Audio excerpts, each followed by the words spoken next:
Hello everyone, नमस्कार। स्वागत है आप सभी का लोधस क्लासेस के बीए प्लेटफॉर्म पर। दोस्तों, समाज शास्त्र जो हमने स्टार्ट किया था, बेसिक कंसेप्ट ऑफ सोशोलॉजी का ये जो सेकंड पार्ट था हमारा सोशोलॉजी का फर्स्ट ईयर के अंतर्गत। बेसिकली जिस यूनिवर्सिटी से हम पढ़ा रहे हैं उसमें ये फर्स्ट ईयर में पढ़ाया जा रहा है। इसके अलावा आपकी यूनिवर्सिटी के अकॉर्डिंग है ये कि आपको सेकेंड ईयर भी पढ़ने को मिल सकता है और थर्ड ईयर में भी, ठीक है ना। तो और साथ में दोस्तों एमए वाले स्टूडेंट के लिए भी बता दूं मैं कि इनको भी आप फर्स्ट एंड सेकंड में इवन आप इतना समझ लीजिए कि आपके सिलेबस में अगर ये वाला पार्ट सोशोलॉजी का अगर ये वाला पार्ट है, अर्थात कि समाज शास्त्र की प्राथमिक अवधारणा वाला अगर पार्ट है, तो बिल्कुल आप निश्चिंत होकर के पूरी सीरीज को फॉलो कर सकते हैं। कोई डिफरेंस नहीं आएगा, कोई प्रॉब्लम नहीं आएगी, है ना। सभी टॉपिक आपके सेम होंगे। ओके, चलिए तो दोस्तों आज से हमारी क्लासेस स्टार्ट होने जा रही है और इसमें सबसे पहले जिस सिलेबस के अनुसार हमने बात की थी कि सबसे पहले हम बात करेंगे इसके पहले टॉपिक की भारतीय चिंतन की परंपरा पर। तो भारत की जो परंपरा रही है उस परंपरा का इतिहास हम देखने का आज प्रयास करेंगे और विभिन्न चार बिंदुओं के माध्यम से विभिन्न बिंदुओं के माध्यम से हम इसको अच्छे से समझने का प्रयास करेंगे। वो चार बिंदु कौन कौन से हैं? धर्म, दर्शन, परिवार व्यवस्था, वर्ण व्यवस्था, विवाह संस्था। तो क्या स्थान है इन सबका, इसमें इन सबको हम समग्र रूप से देखने का प्रयास करेंगे। ठीक है, चलिए शुरुआत कर दें। दोस्तों, कमेंट करने की जगह एक बार आप यार प्ले लिस्ट चेक कर लिया करें, है ना। प्ले लिस्ट चेक कर लिया करें। आप नोट्स मांगते रहते हैं और वीडियो वगैरह के, सर ये वीडियो वो वगैरह वगैरह। इतने समझदार तो आप खुद हैं यार कि थोड़ा एक बार पहले चैनल के अंदर जाइए, प्लेलिस्ट को देखिए। इस तरीके ना सब प्लेलिस्ट सभी सब्जेक्ट की अलग अलग प्लेलिस्ट बना दी गई है, आप लोगों के लिए बनाई है, तो इनको थोड़ा सा देखे समझे इनको।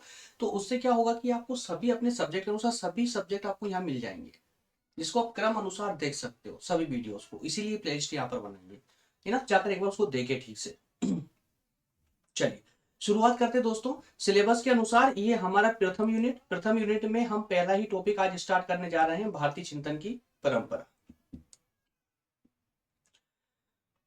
भारतीय चिंतन की परंपरा, इस टॉपिक में हम क्या क्या पढ़ने वाले हैं तो बताने की आवश्यकता नहीं है। ये चार पॉइंट अर्थात ये चार बिंदुओं के माध्यम से वर्ण व्यवस्था, धर्म दर्शन, वर्ण व्यवस्था, परिवार और विवाह संस्था, इन चार बिंदुओं के माध्यम से ही हम आज का हमारा ये अर्थात ये मान लीजिए कि भारत की जो प्राचीन जितनी परंपरा रही है उस परंपरा का विकास या इतिहास हम इन चार बिंदुओं के माध्यम से समझने का प्रयास करेंगे। ठीक है दोस्तों, एकदम इसी क्लासेस होगी, सोशोलॉजी की है। इसको आप जो है सैद्धांतिक ना लेते हुए अर्थात प्रैक्टिकल ना लेते हुए इसको व्यवहारिक रूप से ले, व्यवहारिक रूप से समझते हुए चले। कुछ भी आपको रटने की इसमें आवश्यकता नहीं पड़ेगी। सब कुछ आपको सिर्फ और सिर्फ समझना है। अगर आप अंडरस्टैंडिंग के साथ चलते रहते हैं तो आपको कहीं से कहीं तक कोई इसमें प्रॉब्लम नहीं आएगी। पूरा सोशोलॉजी दोस्तों पार्ट ऐसा ही है। और अगर नहीं समझा आपने तो कितना भी रट लेना, रट नहीं पाओगे, है ना। वो रट लिया तो कहीं ना कहीं गड़बड़ कर जाओगे। ठीक है, ये क्वेश्चन है भारतीय चिंतन की परंपरा की विवेचना कीजिए। ज्यादा क्वेश्चन इस टॉपिक से बन नहीं रहे थे। एक ही क्वेश्चन है विशेष करके भारतीय चिंतन मतलब परंपरा के बारे में ही आपसे इस टॉपिक में पूछा जाएगा। ठीक है, चलिए तो दोस्तों इसी के साथ शुरुआत करते हैं भारतीय चिंतन की परंपरा। तो क्या होती है ये भारतीय चिंतन की परंपरा? देखिए, आप कोई सा भी टॉपिक जब भी स्टार्ट करें आप तो सबसे पहले जो आपकी मेन टर्म है, जो सबसे बड़ी शब्दावली है, आपकी मुख्य शब्दावली जिसे हम बोलते हैं, जैसे कि आज की हमारे इस टॉपिक की मुख्य शब्दावली क्या है? भारतीय चिंतन की परंपरा, है ना। तो सबसे पहले इसी को समझ लीजिए। भारतीय चिंतन की परंपरा मतलब क्या हुआ? देखिए, भारतीय चिंतन का मतलब क्या हुआ? एनालाइज करना उसका, ठीक है ना, उसका चिंतन करना, एनालाइज करना भाई। ठीक है, इसके अलावा परंपरा, तो भारत की जो परंपरा रही है प्राचीन अर्थात पुरानी जो परंपरा रही है भारत की अब चूंकि हम अर्थशास्त्र तो पढ़ नहीं रहे हैं, जो हम भारत की अर्थशास्त्र का बात करेंगे, बल्कि हम यहाँ क्या पढ़ रहे हैं? समाज शास्त्र पढ़ रहे हैं। तो कहीं ना कहीं जब भी हम भारत की, जब अब की के अंदर ही आपका समाज छुपा हुआ है ना। तो भारत की समाज की परंपरा की हम यहाँ बात कर रहे हैं और उसके पूरे विकास को समझने का प्रयास करेंगे। और इसी का मतलब हुआ भारतीय चिंतन की परंपरा, मतलब भारतीय समाज की परंपरा का विकास या परंपरा के बारे में। ठीक है ना। तो अब यहाँ पर कंफ्यूज नहीं होंगे भारतीय चिंतन की परंपरा शब्द से। इसका सिंपल सा अर्थ क्या हो गया आपका कि भारतीय समाज की परंपरा। ठीक है, आसान शब्दों में भारतीय समाज की परंपरा। अब दोस्तों एक बात आपको वैसे बहुत से स्टूडेंट को पता नहीं होगी, लेकिन किस बहुत सारे स्टूडेंटों को पता होगा भी, क्योंकि हम 8th क्लास से ही जो है समाज शास्त्र के कुछ थोड़े बहुत सेपरेटली तो नहीं पढ़ते समाज शास्त्र को हम, चूंकि ये बीएससी स्टार्ट हुआ है, लेकिन जी हाँ हम इसका कुछ भाग, चूंकि समाज में रहते हैं ना, मनुष्य है समाज में रहते हैं, तो सीधी सी बात है हम जो भी सब्जेक्ट पढ़ेंगे उसमें कहीं ना कहीं समाज से संबंधित कुछ शर्में आती है ना।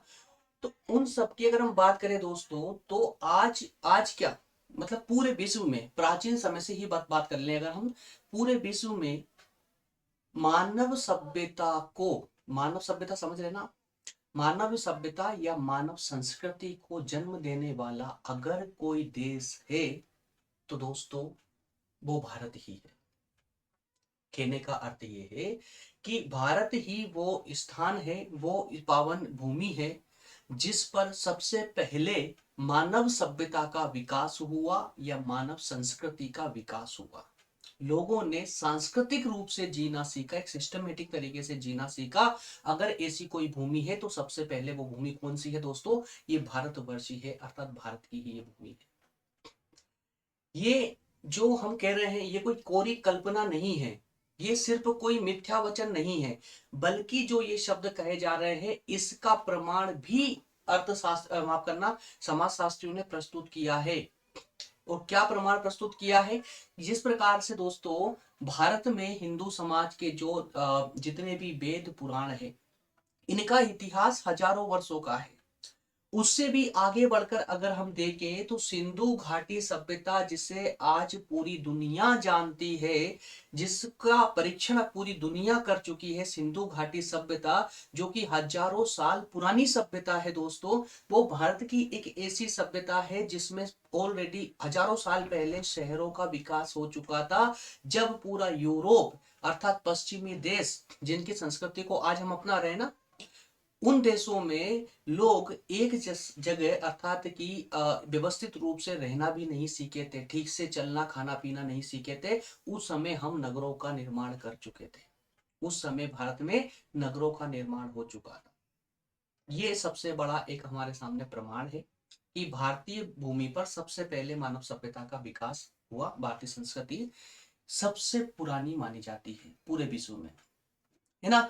तो और दोस्तों इसी के साथ में भारत के जो प्राचीन चिंतक रहे हैं जैसे मनु, याज्ञवल्क्य, भृगु, चाणक्य, इन्होंने इन्होंने दोस्तों भारतीय समाज के पक्षों के बारे में सिर्फ अपने मुख से वचन ही नहीं कहे, बल्कि उन्होंने ग्रंथ भी लिखे हैं। समाज के परंपराओं से संबंधित विभिन्न ग्रंथ लिखे हैं, जिन उन ग्रंथों का ही हम आज भी पालन करते हैं, कहीं ना कहीं हम आज भी पालन करते हैं। तो इस पूरे पेरा से आपको क्या समझ में आया? बस आपको इतना सा रखना है दिमाग में कि भारत जो है, भारत एक ऐसी पावन भूमि है या भारत एक ऐसा देश है जहां पर मानव सभ्यता ने सबसे पहले जन्म लिया, लोगों ने सिस्टमेटिक तरीके से जीना सीखा। ठीक है ना। और इसका प्रमाण क्या है? सिंधु घाटी सभ्यता और हिंदू धर्म के विभिन्न वेद पुराण स्मृतियां या विभिन्न प्रकार के जितने भी हमारे वेद पुराण रहे हैं, वो सब के सब इस बात के प्रमाण हैं, इस बात के प्रमाण कहे जा सकते हैं। ठीक है। अब जरा आते हैं दोस्तों भारतीय चिंतन की परंपरा। तो अब जरा भारतीय समाज की परंपरा को हम थोड़ा सा आगे बढ़ाते हुए इसको कुछ शब्दों में समझने का प्रयास करेंगे। ठीक है। एग्जाम के दृष्टिकोण से आपको जो है पीपीटी में मैंने उतना ही डाटा दिया है जितना कि हमारे एग्जाम के लिए आवश्यक होगा। ठीक है। तो आइए, भारतीय चिंतन का जो आधार माना जाता है धर्म दर्शन रीति रिवाज या अनुभव, ये हमारा जो चिंतन का प्रमुख अर्थात ये कि भारतीय समाज की जब हम परीक्षण करते हैं या एनालाइज करते हैं तो उसका आधार हमने किसको माना? भाई उस समय की धर्म धर्म व्यवस्था को, दर्शन को, जो उस समय के रीति रिवाज थे उनको, या कहें कि अनुभव को। ठीक है। इसके अंतर्गत धर्म दर्शन वर्णाश्रम परिवार विवाह इन सब पक्षों को ध्यान में रखते हुए ही जो है हमने भारत की प्राचीन समाज की परंपराओं का विश्लेषण यहाँ करने का प्रयास किया है। जिन जिन आधारों के माध्यम से हमने प्राचीन भारत की समाज की परंपराओं को बताने का प्रयास किया है, उन्हीं पॉइंटों को हम यहाँ पर थोड़ा सा विस्तार से पढ़ने वाले हैं। और वो पॉइंट दोस्तों ये चारों पॉइंट है, इन चारों पॉइंटों को ही हमें यहाँ पर थोड़ा सा विस्तार से पढ़ना होगा। ठीक है। बहुत अच्छी बात है, पेन नहीं मिल रहा है। हाँ, ठीक ठीक ठीक ठीक। ये 4 पॉइंट रहे। इन 4 बिंदुओं के माध्यम से जो है हम इस पूरे भारत की जो पुरानी समाज की परंपरा रही है उसको समझने का प्रयास करेंगे। मैंने पहले ही बोल दिया था, रटना कुछ भी नहीं है, सिर्फ समझते हुए चलिए। वो जैसे लेक्चर का एंड होगा, लेक्चर समाप्त होगा, उसके बाद आप खुद एनालाइज करना कि आपको कितना याद रहा, बल्कि पूरा प्रथम स्लाइड से लेकर अंतिम स्लाइड तक आपको प्रत्येक चीज, प्रत्येक बातें याद रहने वाली है। समाजशास्त्र ऐसा ही विषय है, इसमें कुछ रटने की जरूरत नहीं पड़ेगी, आपको सिर्फ समझना जरूरी है ना।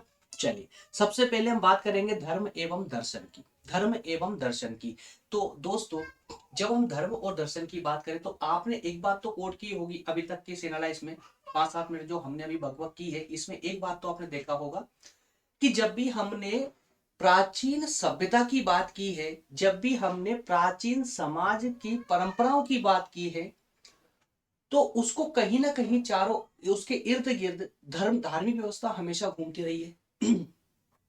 कैसे कि जब भी हमने आपको प्रमाण की बात कही कि भारत जो है मानव सभ्यता को जन्म देने वाली भूमि है, तो इसका प्रमाण क्या है? वेद, पुराण, स्मृतियां, ये सब। तो ये कहीं ना कहीं ऐसा लग रहा है आपको कि ये धर्म के इर्द, जो धर्म है, धार्मिक व्यवस्था है, यही समाज के इर्द गिर्द घूम रही है। तो इसका अर्थ क्या हुआ? इसका अर्थ ये हो जाता है कि प्राचीन समय की जो समाज थी, उसका सबसे जो प्रमुख आधार था वो क्या था? धर्म था। धर्म था। क्यों? क्योंकि उसके प्रत्येक पक्ष पर, समाज के प्रत्येक पहलू पर धर्म का प्रत्यक्ष रूप से प्रभाव था, डायरेक्टली प्रभाव था, है ना। मतलब समाज का प्रत्येक पक्ष धर्म से प्रभावित होता था।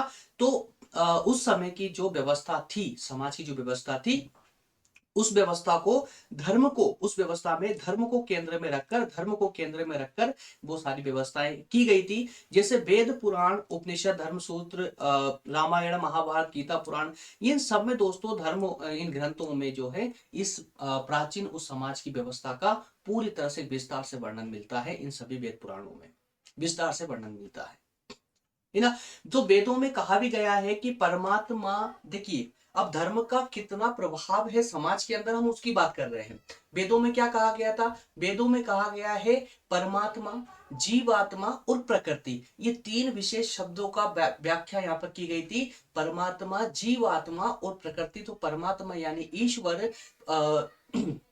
जहां हम आत्मा की बात कर रहे हैं, आत्मा की बात कर रहे हैं, तो आत्मा अर्थात जीवात्मा मतलब आत्मा, तो आत्मा और एक प्रकृति, इन तीनों शब्दों को विशेष करके कहा गया था वेदों में कि ये तीनों अनश्वर है। अनश्वर अर्थात ये न कभी पैदा हुए हैं और न ही कभी ये समाप्त होने वाले हैं।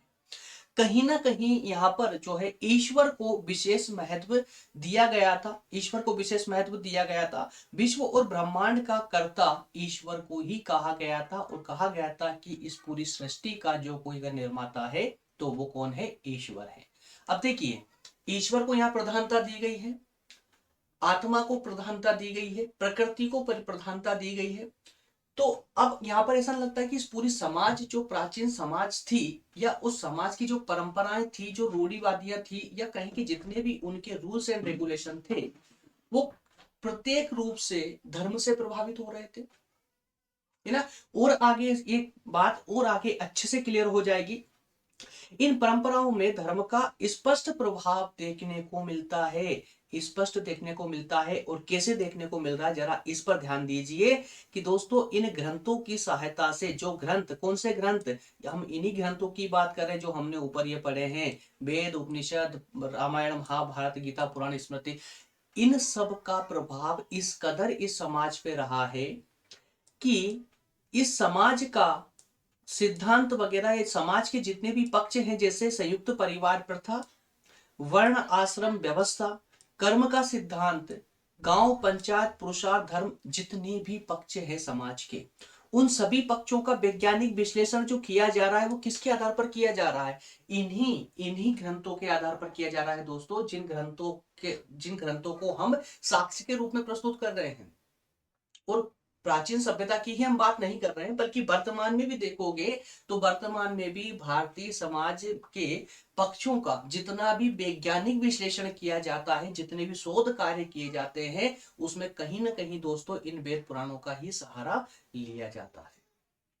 ठीक है, तो इस प्रकार से हम स्पष्ट रूप से कह सकते हैं कि भारतीय धार्मिक व्यवस्था में माफ करना, भारतीय सामाजिक व्यवस्था के अंतर्गत धर्म का विशेष प्रभाव रहा है, धार्मिक व्यवस्था का विशेष प्रभाव रहा है। चूंकि हम तो ये कहेंगे कि प्राचीन भारतीय समाज में धर्म को ही केंद्र में रख करके इसकी स्थापना की गई थी।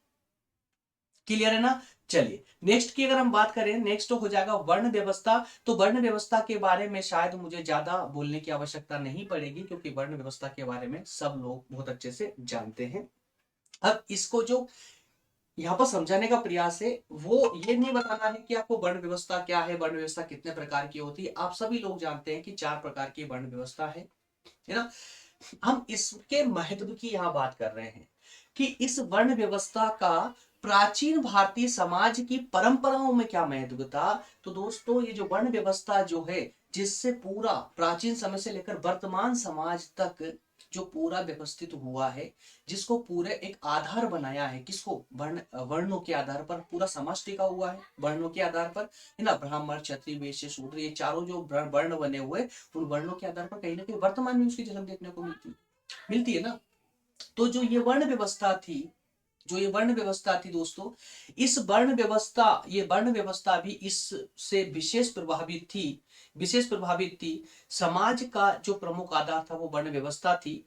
ऋग्वेद में, अब जरा समझिए कि जो ये वर्ण व्यवस्था है ये कहां से आई थी, इसकी उत्पत्ति कहां से हुई थी। तो आप सभी लोग जानते हैं कि ऋग्वेद से इसकी उत्पत्ति हुई थी। कहां से हुई थी? ऋग्वेद से इसकी उत्पत्ति हुई थी। कैसे? ऋग्वेद में ही सबसे पहले वर्ण व्यवस्था का वर्णन हमको मिलता है, और उसके अंतर्गत ऋग्वेद में कहा भी गया था कि एक विराट पुरुष का अर्थ बताया गया वहां पे ब्रह्मा। इनके मुख से जो प्रथम वर्ण है ब्राह्मण, वो, और इनके जो है बाहु से क्षत्रिय, बाहु यानी भुजा, भुजा से क्षत्रिय, और जंघा से वैश्य, और पैरों से शूद्र वर्ण की उत्पत्ति मानी जाती है। किसमें? ऋग्वेद में। अब इस उत्पत्ति के आधार पर ही ऋग्वेद में ही जो है इनके कार्यों को भी अलग अलग डिवाइड कर दिया गया था। वहीं मनु ने स्पेशली इनके कार्यों को अलग रूप से निश्चित किया है। ये देखिए यहाँ पर मनु ने प्रत्येक वर्ण को अलग अलग कार्य दिए हैं। ब्राह्मणों का कार्य अध्ययन, शिक्षा देना, पूजा पाठ, यज्ञ, ये सब करना है, जिससे वेदों की जो वेद है, जो चारों वेद है, उनकी रक्षा हो सके। इसके अलावा क्षत्रियों का कार्य दिया है, जो कि भुजा से उत्पन्न हुए थे, तो उनको शक्ति का प्रतीक माना जाता है, इसलिए अस्त्र शस्त्र से युद्ध करना वगैरह, समाज की रक्षा करना, ये सारे कार्य दिए गए क्षत्रिय को। वैश्य को दिया गया है व्यापार करना, कृषि करना, ये सारे कार्य, अर्थात कि पालन पोषण का कार्य किसको दिया, भरण पोषण का कार्य किसको दिया है? वैश्य को। वहीं इन तीनों वर्णों की सेवा करने का जो कार्य दिया है वो दिया है शूद्र वर्ण को। तो ये जो वर्ण व्यवस्था पूरी रही है दोस्तों, ये भी हमें हमारी जो प्राचीन समाज है उस परंपरा को प्रदर्शित करता है, परंपरा को दिखाता है कि वर्ण व्यवस्था कोई आजकल की बनी हुई नहीं है, ऋग्वेदिक समय की है, वैदिक समय की। ऋग्वेद कब बना था, उस समय की वर्ण व्यवस्था जो है आज तक चली आ रही है ना। तो इसलिए हम कह सकते हैं कि प्राचीन प्राचीन भारतीय परंपरा जो रही है वो उसने सिर्फ प्राचीन समय में ही भारतीय समाज को प्रभावित नहीं किया, अपितु वर्तमान में भी वो भारतीय समाज को पूर्णतः प्रभावित करने की क्षमता रखती है। क्लियर है? तो आगे बढ़े फिर अब, है ना। चलिए दोस्तों कमेंट करके मुझे बताते रहिएगा क्लियर हो पा रहा है या नहीं हो पा रहा। कहीं अगर डाउट हो, देखिए समाज शास्त्र समझाने के दृष्टिकोण से मैं आपको पढ़ा रहा हूं, बल्कि कितना डाटा आपको पढ़ना है, कितना डाटा आपको नोट्स के अंदर रखना है, वो मैं आपको सब स्लाइड के माध्यम से आपको प्रोवाइड कर रहा हूं, है ना। समझते हुए चले, उसके बाद इन स्लाइडों को पढ़ना आराम से डाउनलोड करके, इजीली समझ आएगा। डिस्क्रिप्शन में आप सभी जानते तो हैं यार, डिस्क्रिप्शन में नोट्स है, डाउनलोड कीजिए, पढ़िए आराम से, क्या प्रॉब्लम है। एक सीरीज बाय नोट्स के रूप में जमा लीजिए इन सभी को, है ना। चलिए तो आगे बढ़ते हैं, परिवार व्यवस्था। अब परिवार व्यवस्था भाई, जो उस समय की समाज थी उसमें परिवार का क्या महत्व था, परिवार व्यवस्था का क्या महत्व था। तो अब मुझे जरा बताइए, सारी चीजें हो और एक परिवार ना हो, जिसे हमने समाज बहुत पुराने समय से पढ़ते आ रहे हैं यार, पता भी होना चाहिए कि समाज की सबसे छोटी इकाई कौन सी होती है, परिवार ही होती है ना। अब अगर सारी सबसे छोटी जो इकाई है परिवार, अगर ये सबसे छोटी इकाई को निकाल दिया जाए तो बताइए मुझे, क्या दूसरी कोई भी बड़ी इकाई बचेगी क्या? अपने आप समाप्त हो जाएगी, है ना। तो इस पूरी व्यवस्था के लिए क्या जरूरी है? ये सबसे छोटी इकाई जिसे हम परिवार के नाम से जानते हैं। तो चूंकि सबसे छोटी इकाई जरूर है लेकिन सबसे महत्वपूर्ण इकाई है, पूरी सामाजिक व्यवस्था जो है इसी इकाई पर टिकी हुई है जिसे हम परिवार व्यवस्था के नाम से जानते हैं, अर्थात परिवार। पूरी समाज का अगर सबसे मजबूत पिलर कोई है जिस पर पूरी एक परिवार की एक बिल्डिंग खड़ी की गई है, तो वो पिलर दोस्तों परिवार ही है। याद रखिएगा आप लोग, क्या है? परिवार है। इसलिए इस पूरी परंपरा के इस दौर में सबसे ज्यादा जो महत्व दिया गया है वो परिवार को ही दिया गया है। सबसे ज्यादा महत्व किसको दिया गया है? परिवार को ही दिया गया है ना। और इसी कारण से परिवार को महत्व देने के कारण ही वैदिक युग में क्या होता था मालूम है आपको? जैसे कि आपने पढ़ा होगा आश्रम व्यवस्था, ब्रह्मचर्य आश्रम, है ना, उसके बाद में गृहस्थ आश्रम, फिर वानप्रस्थ, फिर संन्यास आश्रम। तो ब्रह्मचर्य आश्रम पूरा करने के बाद में 25 वर्ष पूरे शिक्षा प्राप्त करने के तुरंत बाद में जैसे ही शिष्य आश्रम छोड़कर के गृह प्रवेश करता था, अर्थात कि विवाह संस्कार करके वो जब गृहस्थ आश्रम में प्रवेश करता था, तो वो आश्रम छोड़ते वक्त जो आचार्य होते थे वो अपने शिष्य को अंतिम उपदेश देते थे। और उस उपदेश में कहा जाता था कि एक भारतीय मानव का पूर्ण विकास तब तक संभव नहीं जब तक कि वह विवाह करके वो संतान उत्पन्न ना करे। इसको पूरा एक मतलब मनुष्य का संपूर्ण विकास अर्थात जन्म से लेकर मृत्यु तक की पूरी यात्रा का जो ये सफलता पूर्वक जो यात्रा होती है, सफलता पूर्वक इस यात्रा को इसी के दौरान कहा गया है। इसके पीछे हालांकि कई सारे कारण थे, इसी स्लाइड में अभी आगे मैं बताऊंगा। अगर यहां बताऊंगा तो थोड़ी सी आपको कंफ्यूजन हो जाएगी, इसलिए इसको यही रोक के रखना, ठीक है।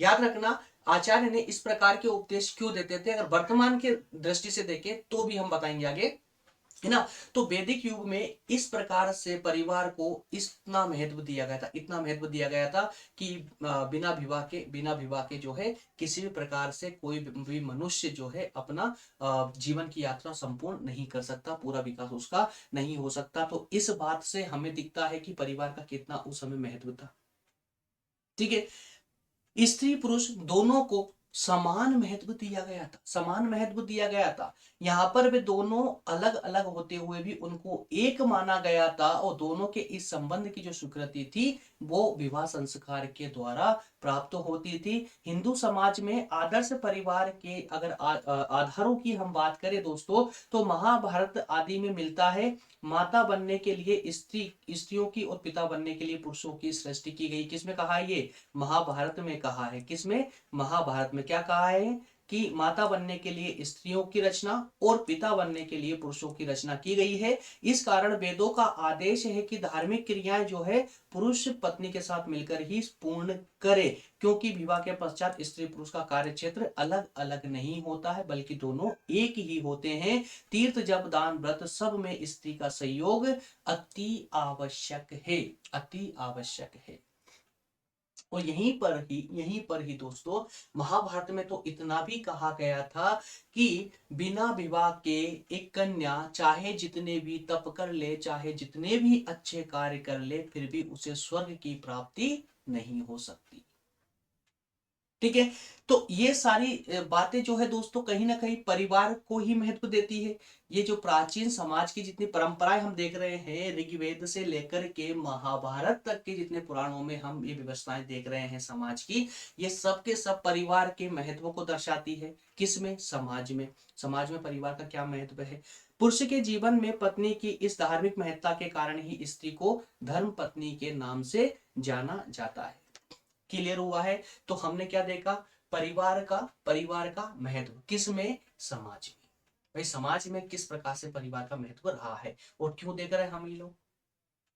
क्यों देख रहे हैं? अरे भाई क्योंकि हम जो है परंपरा को पढ़ रहे हैं, जो प्राचीन समाज की हमारी परंपरा उस परंपरा को पढ़ रहे हैं। इसी कारण से हमने अभी जो है परिवार का महत्व देखा, ठीक है। अब जिस तरह से परिवार का महत्व हमने देखा है, अब उसी प्रकार से हम विवाह का महत्व यहाँ देखने वाले हैं, विवाह का महत्व देखने वाले हैं, है ना। अब देखेंगे यहाँ पर कि विवाह का क्या महत्व है हमारे धार्मिक पुराणों के अनुसार भारतीय समाज के लिए क्या है। तो भारत में जितनी भी सामाजिक संस्थाएं हैं उनमें हिंदू विवाह सबसे ज्यादा उल्लेखनीय है। और क्यों उल्लेखनीय है, इसका कारण यह है कि उत्तर वैदिक युग से ही गृहस्थ आश्रम को सबसे महत्वपूर्ण आश्रम माना गया है। इस कारण से अब ये तो आपने चलते फिरते भी पर सुना होगा, कभी कभी आपने ये सुना ही होगा कि एक मिनट, ये तो आपने भी सुना होगा कि जो चारों आश्रम है हमारे, उसमें सबसे जो योग्य आश्रम है, सबसे बड़ा आश्रम है, वो गृहस्थ आश्रम को ही माना जाता है, गृहस्थ आश्रम को। कारण क्या है कि वो आश्रम एक ऐसा है जिसमें वो पूरे परिवार का पालन पोषण करने के साथ साथ ही मतलब आजीवन जब तक वो गृहस्थ आश्रम में रहता है तब तक दूसरों के लिए कार्य करता है, दूसरों का भरण पोषण के लिए कार्य करता है ना, संपूर्ण सभी प्रकार की जिम्मेदारियां उठाते हुए अपने कर्तव्यों का निर्वहन करता है। इस कारण से जो गृहस्थ आश्रम है उसको सबसे बड़ा आश्रम कहा गया है। और ये सबसे बड़ा आश्रम कहने के कारण ही हिंदू विवाह जो संस्था है, या कहें कि हिंदू विवाह जो संस्कार है, इसको सबसे अलग से प्रमुख माना गया है ना। ये एक धार्मिक संस्कार के रूप में माना गया है।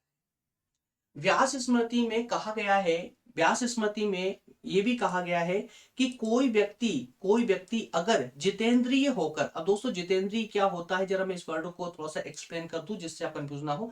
जितेंद्रिय होकर, जितेंद्रिय मतलब जीतने वाला, क्या, जितेंद्रिय मतलब जीतने वाला, लेकिन किससे, किसी और से नहीं, अपन स्वयं से, जिसने स्वयं के विरुद्ध युद्ध लड़ा हो, अपनी सभी इंद्रियों पर जिसने काबू पा लिया हो, उसी को हम जितेंद्र कहेंगे। तो जितेंद्रिय होकर अगर कोई व्यक्ति गृहस्थ धर्म का पालन कर लेता है, क्या कहा उसने, क्या कहा किसमें, व्यास स्मृति में क्या कहा गया है कि अगर कोई व्यक्ति जितेंद्रिय होकर अर्थात कि अपने स्वयं से, अपने आप से जीत करके अगर कोई गृहस्थ आश्रम का पालन कर लेता है तो उसके सभी धाम, सारी तीर्थ यात्रा, सारे पुण्य काम, जितनी भी यात्राएं होती है इस पूरे संसार की, वो सारी यात्राएं वो अपने घर के अंदर कर सकता है। इतना महान बताया गया है गृहस्थ आश्रम को। किसमें, व्यास स्मृति में कहा गया। देखिए कुरुक्षेत्र, हरिद्वार, केदार, सारी यात्राएं, सारे चारों धाम की यात्राएं आपके घर में हो जाती हैं अगर गृहस्थ आश्रम को जितेंद्रिय होकर के पूरी ईमानदारी के साथ अगर इस आश्रम को जी लिया तो। हालांकि कोई जीता नहीं वो एक अलग बात है, परंतु चूंकि अभी हम जो है इसके महत्व को पढ़ रहे हैं, है ना, तो वर्तमान फैक्टों को और अपने जो निजी ज्ञान को इससे थोड़ा सा दूर रखें, जरूरी भी है। ठीक है, चलिए इसी के साथ में महाभारत में तो ये भी कहा गया है कि जैसे देखिए अभी मैंने जो आपको कोट करके बताया था कि एक अविवाहित कन्या चाहे कितने भी कर्म, कितने भी अच्छे कार्य कर ले, उसको स्वर्ग नहीं मिल सकता। ठीक है, चलिए परंपरागत मत के अनुसार हिंदुओं में विवाह का महत्व इसलिए भी है कि इसके द्वारा ही पुत्र संतान की प्राप्ति संभव है। अब दोस्तों जो मैंने लास्ट में आपको वहां पर कोट किया था, आपको बीच में छोड़ के बोला था कि आचार्यों के द्वारा शिष्यों को ये उपदेश क्यों दिया जाता था, विवाह के बाद संतान उत्पन्न करना ही जो है व्यक्ति का पूर्ण व्यक्तित्व का विकास इसी से माना जाता था। कारण क्या है दोस्तों, जिस समय इस समाज का डेवलपमेंट होना शुरू हुआ था, मतलब विकास हो रहा था, उस समय की स्थिति ऐसी थी कि जनसंख्या ना के बराबर थी, बहुत कम थी। ठीक है, तो प्रत्येक व्यक्ति को जो है इस धर्म के साथ में इस गृहस्थ आश्रम में जोड़ा जा रहा था, जिससे कि थोड़ी पॉपुलेशन बढ़े, जिससे मानव सभ्यता का एक उचित स्तर पर और तीव्र गति से विकास हो। मानव सभ्यता का, मानव संस्कृति का, जितने समाज जो है जितने नियमों से बंधा रहेगा उसी प्रकार से उस समाज का विकास उन्नति होगा। क्लियर है ना। तो परंपरागत मत के अनुसार हिंदुओं में विवाह का महत्व इसलिए भी था, क्यों था हिंदुओं में विवाह का महत्व क्यों था, क्योंकि यहाँ पर ये कहा गया था, आपने पता होगा, आपने देखा होगा कि जब भी पिता का स्वर्गवास होता है तो उनको अग्नि कौन देता है, बड़ा पुत्र। बड़ा नहीं है तो ये जो भी, अगर एक पुत्र है तो वो देगा। पिंडदान कौन करता है, उसका पुत्र। और यहाँ धर्मशास्त्रों में कहा गया है कि जब तक उसका स्वयं का पुत्र उसका पिंडदान न करे तब तक उसकी आत्मा को शांति नहीं मिलेगी। ठीक है, इस कारण से यहाँ पर संतान को सर्वाधिक महत्व दिया गया था, और विशेषकर पुत्र संतान को कुछ विशेष महत्व, हालांकि ज्यादा भेदभाव उस समय नहीं था, ऋग्वैदिक समय में कोई विशेष भेदभाव नहीं था, परंतु ये पिंडदान के कारण ही थोड़ा सा महत्व लड़कियों की अपेक्षा लड़कों का बढ़ जाता था। ठीक है ना। तो हिंदू विवाह का महत्व इसलिए था कि पुत्र संतान की जो विवाह के द्वारा पुत्र संतान की प्राप्ति संभव हो पाती है, और पुत्र ही पिंडदान के लिए पितरों को शांति प्रदान कर सकता है, पुत्री नहीं। ठीक है। तो वैदिक साहित्य के अध्ययन से पता चलता है कि उस समय समाज में स्त्रियों की स्थिति जो थी वो आत्मविश्वास, शिक्षा, विवाह, संपत्ति, इन सभी जितने विषय रहे हैं इन सभी में लगभग समान थी। कोई भेदभाव इनके साथ नहीं था। पत्नी के रूप में तो स्त्री की स्थिति बहुत ही ज्यादा उच्च थी, है ना। बिना पत्नी के कोई भी धार्मिक कर्मकांड संभव ही नहीं बता, मतलब अधूरा कहा गया था। अगर बिना पत्नी कोई कर्मकांड किया जाता है तो वो अधूरा रहता है। ठीक है ना। तो पत्नी के रूप में तो उनकी स्थिति बहुत ज्यादा उच्च थी। हालांकि वंश विस्तार, तर्पण, पिंडदान, इन सब की अगर हम बात करें तो यहाँ पर लड़की का महत्व थोड़ा सा कम हो जाता है, थोड़ा सा लड़कों से कम हो जाता है। ठीक है। चलिए, इस प्रकार से दोस्तों, लेकिन इसके बाद का जो दौर आया था, याद रखना, ये सारी बातें हमने कहां तक की थी, ऋग्वैदिक समय की। ये सारी बातें हमने ऋग्वैदिक काल के समय की थी। अब ऋग्वैदिक काल के समय के बाद की अगर हम बात करें तो उस समय के बाद में स्त्रियों के सारे अधिकार अचानक ही छीन लिए गए थे। स्मृति युग की बात हम करेंगे। स्मृतिकार जो थे उन स्मृतिकारों ने स्त्रियों के लगभग सभी अधिकारों को फिर धीरे धीरे छीनना चालू कर दिया था, और स्त्रियों को पूर्णतः पुरुषों पर निर्भर कर दिया था। कैसे? बचपन में अगर हम किसी स्त्री की बात करें तो वो अपने पिता पर निर्भर होती थी, युवावस्था में पति पर, और वृद्धावस्था में पुत्र पर निर्भर होती थी, है ना। तो कई सारे इसके कारण रहे हैं, कई सारे दौर से गुजरी है भारतीय समाज की परंपरा, है ना। कई प्रकार से कई सारे झकझोरा है इसको, सारे पड़ाव आए हैं, परंतु जैसी व्यवस्था, जो परंपरा, जो भारतीय संस्कृति जो हजारों साल पुरानी थी वही आज भी यथावत बनी हुई है। विश्व में ऐसी कोई संस्कृति का उदाहरण देखने को पूरे विश्व में नहीं मिलता है जो इतनी पुरानी संस्कृति हो और अपने मूल रूप में आज भी विद्यमान हो। ऐसी कोई संस्कृति नहीं है दोस्तों, पूरे विश्व में नहीं है जो भारत की संस्कृति है। मूल रूप आज भी धारण किया हुआ है। भारतीय संस्कृति ने हजारों सालों से चली आ रही है और आज भी अपने मूल रूप में है। ठीक है ना। चलिए, तो इसी आधार पर हम कह सकते हैं कि भारतीय समाज की जो परंपरा रही है पूरे विश्व में एकमात्र रही है। और पूरे, ये बात तो आप खुद ही स्वयं नहीं भूलेंगे कि भारत ही एकमात्र वो भूमि है जिसने मानव सभ्यता को जन्म दिया है, सबसे पहले जन्म दिया है। भारतीय संस्कृति से जिसने सबसे मानवीय संस्कृति से जिसने सबसे पहले परिचित करवाया वो कौन है? कौन है दोस्तों? भारतीय पावन भूमि ही है। ठीक है। चलिए, तो दोस्तों इसी के साथ मैं उम्मीद करता हूं आपको पूरा सेशन अच्छे से समझ आया होगा।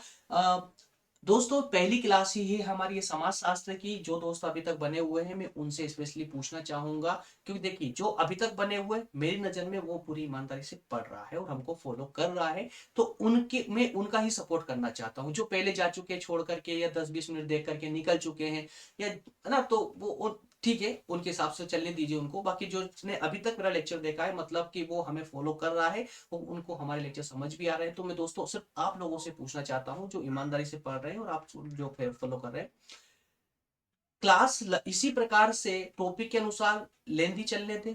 टाइम का कोई इश्यू तो नहीं है आप लोगों को? अगर टाइम का कोई इश्यू है तो प्लीज मुझे कमेंट कर दीजिएगा, जिससे कि इस क्लास को हम और भी मिनिमाइज कर सकते हैं, छोटा कर सकते हैं, है ना। टाइम के अकॉर्डिंग थोड़ा छोटा कर सकते हैं, लेकिन अगर मिनिमाइज नहीं करते तो इस प्रकार से सिर्फ टॉपिक को समझ के, टॉपिक को समझना है, अंडरस्टैंडिंग करना है, चाहे वो 10 मिनट में हो जाए, चाहे वो 30 मिनट में हो, चाहे वो 1 घंटे में हो। ऑल ओवर हमारा एक उद्देश्य होना चाहिए, टॉपिक को अच्छे से अंडरस्टैंडिंग करना, जिससे कि दोबारा कोई लेक्चर देखने की जरूरत ना पड़े, किसी को भी और को फॉलो करने की जरूरत ना पड़े, कोई विशेष किताबें पढ़ने की आवश्यकता ना लगे, है ना। तो बताइएगा मुझे कमेंट करके कि टाइम का इश्यू तो नहीं है। चलिए, इसके बाद में दोस्तों नेक्स्ट सेशन जो हमारा होगा वो अब वहां से स्टार्ट होगा। समाज, अभी हमने भारतीय समाज की बात की है, अब हम बात करेंगे समाज शास्त्र की।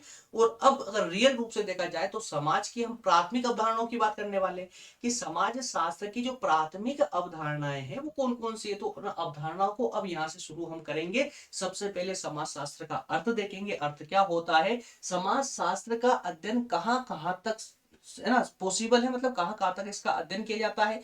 तो अध्ययन क्षेत्र देखेंगे, इसका विषय वस्तु देखेंगे, किस किस विषय में इसका अध्ययन किया जाता है, और फिर लास्ट में हम इसका महत्व देखेंगे। तो इस प्रकार से एक ही सेशन के अंदर ही इसको कवर कर लेंगे। ठीक है दोस्तों, चलिए मिलेंगे नेक्स्ट सेशन में। तब तक आप सभी का बहुत बहुत धन्यवाद। और दोस्तों, जिनने भी अभी तक टेलीग्राम चैनल को ज्वाइन नहीं किया है वो कृपया करके टेलीग्राम चैनल को ज्वाइन कर ले। और सभी नोट्स आपको यहीं पर मिल जाएगी दोस्तों, लोधा जी क्लासेस नाम से ये टेलीग्राम पर चैनल है, लोधा जी क्लासेस नाम से, इसको ज्वाइन कर लेंगे तो सभी नोट्स, वीडियो की लिंक, लेक्चर की लिंक सब आपको वहीं मिलती रहेगी।